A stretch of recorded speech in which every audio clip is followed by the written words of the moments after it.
Hey guys, welcome back to my channel. This is Pashpika, the channel where we talk a lot about designing, everything about designing. In today's video, I'm going to show you one of the filter option in the Photoshop, how you can use that and create a beautiful design, beautiful pattern, texture, gradient, whatever you call it in the Photoshop. And that you can sell on the print-on-demand website as a digital download, whatever way you can use it for commercial purpose or for your personal use, but it's really interesting and amazing. So let's dive in. Before go park, consider clicking like button, guys. I do really appreciate that. If you want more such video future, consider subscribing, hit the bell icon. Whenever I'm gonna upload new videos, you're gonna get notified about it. Also, if you are a creative person and looking for making money online, then I have another channel where I talk a lot about making money online as a creative person, as an artist. The link is in description box below. You could very well grab the free stuffs, the free tools, the freebies on my website www.globocreative.com. The link is in description box below. You're gonna get the free graphics, patterns, and all that stuff. You could very well join the membership program that actually help you to get the access to the cool Photoshop tools like the Photoshop brushes, the gradients, the shapes, and that you could very well use for creating your own design, and you can sell that design. So you can use these tools to create your beautiful designs for selling, for commercial, or for personal use. So you can join that membership to receive cool new Photoshop tools every single month. The link is in description box below. Let's dive in with today's tutorial. And also guys, keep one thing in mind, this is just one of the way to make a pattern, texture, design, and obviously the sky is the limit over here, so I'm gonna show you that one of the ways. So let's dive in. Okay guys, currently we are in the Photoshop. Now I'm gonna go and pick up a new white canvas for creating our design. You could very well do that. So I'm gonna just go over to the file, go over to the new option. Then I'm gonna be picking up the new, and here I'm gonna keep the file size in the pixels format. You could very well choose the inches or centimeters if you're interested in that.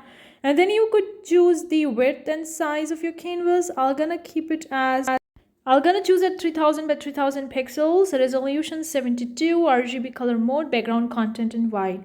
So here we are with the new white canvas. Now I'm gonna be using some tools in the Photoshop for creating a design, and then we will going to be using some filter option to actually create this design. And I'm gonna show you exactly. So I'm going to be using a gradient tool. You could very well import a graphic, use a brush tool, or even a custom shape tool. It depends on you, but I'm going to be using specifically for this kind of a design, the gradients. Now, I've already shown you in one of my videos how to make your own custom gradient. I'm going to leave that video in the card section above if you are interested in checking out. But either way, you could use the default gradients that Photoshop already has. And then you can choose the mode from here, whatever mode you are preferable you want for your design to look like. You could choose that. You're gonna choose exclusion, difference, overlay, soft light, hard light. There are so many options you're getting over here. Okay, I'm gonna choose it as an exclusion. You can choose it your way. Once you have done that, now it's the time for creating a magic. Yes, just drag your cursor to one particular location and see how the gradient is actually looking until you're satisfied with that. So I'm gonna just keep on using this process in a way different directions to exactly find a kind of a design that I'm gonna be using in. So I'm gonna be using from the image option, the auto tone. The auto tone option actually creates a different kind of like a design, and I love this auto tonacity. It's increased the tonacity, and it's actually set according to the specific design. So I use the auto tone option in the image option or image menu, whatever you call it. So I'm gonna just repeat the process until I feel like I'm happy or satisfied the way the thing is actually looking like.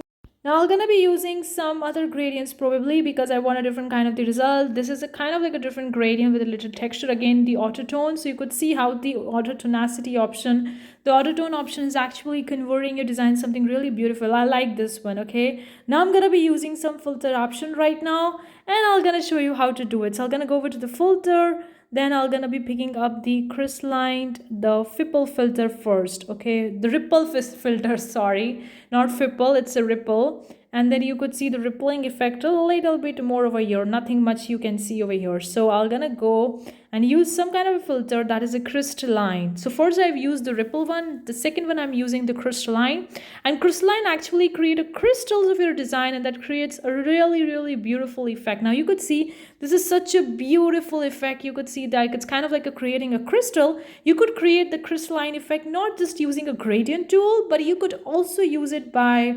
using a Photoshop brushes. Like you could use a different brushes in a various different colors, and then you could use this crystalline option. I'm going to be using again the auto tone option over here because I want that kind of a tonality. I'm going to be using some different gradient because I want this kind of like a crystalline option to a little bit exaggerate and accentuate the way I want to. So I'm using it in with different colors because that was the yellow, green, and blue. So you could see the pink and orange color. So it will going to exaggerate the kind of effect I want. Okay, it entirely depends on you how you want the end result to look like. Now I'm gonna be seeing that how it's actually done, and I'm gonna go back and use the crystalline option again. But before that, I'm gonna be using an auto tone, so you could see how some part of the design is having the crystalline effect, other parts are not having it. It's also beautiful. You can finish up with your design here as well, but I'm not gonna do that. I'm gonna use the crystalline filter option again to create the crystals where I'm not seeing the crystals. So you could see how it's actually creating beautiful crystals, and I love the crystalline designs a lot many times, and I've used them a lot many times in my videos and also in my practically when I actually creating a design for selling or for commercial purpose. So once you are done with the design, you're happy with that, you can probably proceed further to actually save your design. You could save it as a JPEG, PNG, or whatever file format you are preferable to save in the Photoshop. I'm gonna keep it as a JPEG because that's my preferable file type. I usually save the design in because I don't see a PNG background layer over here, and I don't really want a transparent background, so I prefer the JPEG. And then you can use this design for selling on the print on demand websites for commercial purpose use. Another thing I want to show over here to actually save this as a gradient. So you're going to go over to the gradients, go over to the toggle menu, you're going to see an option, the save gradient. So you could literally save this particular gradient as a crystalline one, which you can use it for creating more gradients in the future use.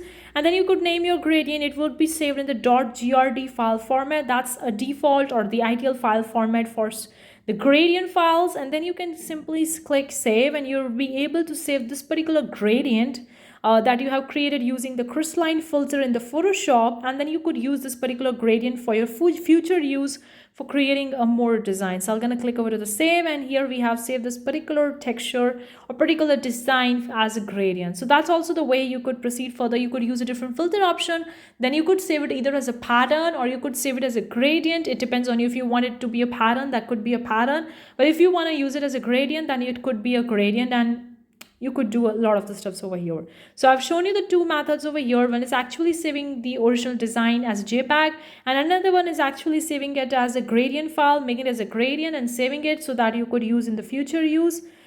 And we have used the two filter, the ripple filter and the crystalline filter, and I really like the way the end product of my result look like. That's it for today's video, guys. Hopefully you find it useful. Let me know what you think.